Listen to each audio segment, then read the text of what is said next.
English Shorthand Senior, November 1981. Start. Mr. Speaker, Sir, coming to the budget estimates, I am not going to deal at length with the amounts allotted to various departments. I shall deal only with the major policy of the government which should be adopted in future for the welfare of the state. In the sphere of education, which could be put down under three categories, namely college education, school education, and primary education. There is shortage of teachers even as we have with regard to food and cloth. It is the case so far as secondary grade trained teachers are concerned. In order that there may not be any shortage of teachers and to get over this situation, I suggest that the minimum salary for teachers should be raised from the present level. Along with the shortage of teachers, we also see there is insufficient equipment by way of building accommodation also. A suggestion has been made by some honorable members that the number of pupils to be managed by one teacher should be increased.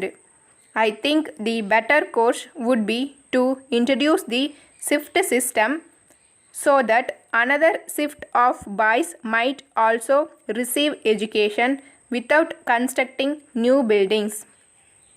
In a school building which can normally accommodate 1000 students, we can have 2000 students without constructing new buildings.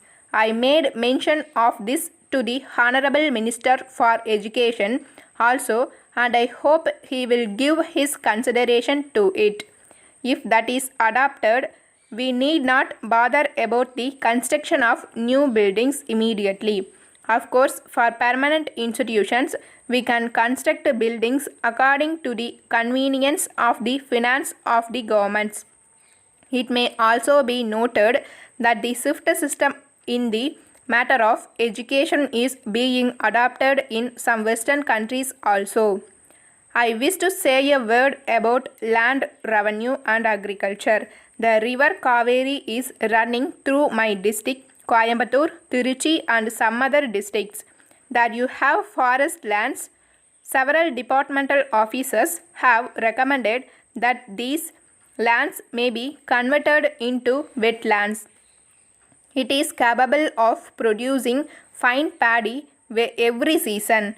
There will be no need for the grant of any subsidy. If you only dig 4 or 5 feet, you are able to get fine water very easily. I strongly recommended to government that this may be considered immediately so that more than 10,000 acres may be brought under cultivation as wetlands. I am sorry to say that the health of the people does not receive as much attention as it ought to. Sir, at present we find that the medical department seems to be an agent for distribution of foreign medicines.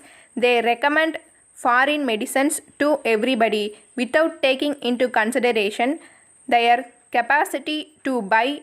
I do not blame them for it. I do not mean to suggest that the Western system of medicine is bad. We can have that system for certain special branches of treatment. For general medical treatment, people can adopt our own Indian systems, which will be more useful and economical than foreign medicines and will be suited to conditions in our state. So far as food is concerned, whatever inducement you may offer by way of bonus to speed of procurement, it does not solve the question of food. We must see that we are self-sufficient in the matter of food and we should not go about seeking food later on. The Honorable the Minister for Agriculture said that we are now living in better times. I think it is only in better times that we should concentrate our attention on the achievement of quick results. Letter dated 28th May 1981 from the General Secretary, All India Electrical Goods Dealers Association, Madras, to the Honorable Minister for Commerce, Government of India, New Delhi. Sir, we would like to bring the following to the kind attention of the Government of India for sympathetic consideration and favorable action.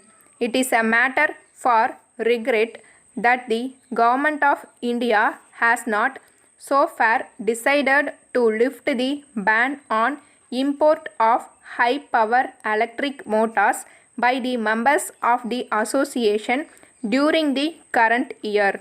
In spite of several representations made by the association, we feel sorry to inform you that no favorable orders have so far been issued in the matter.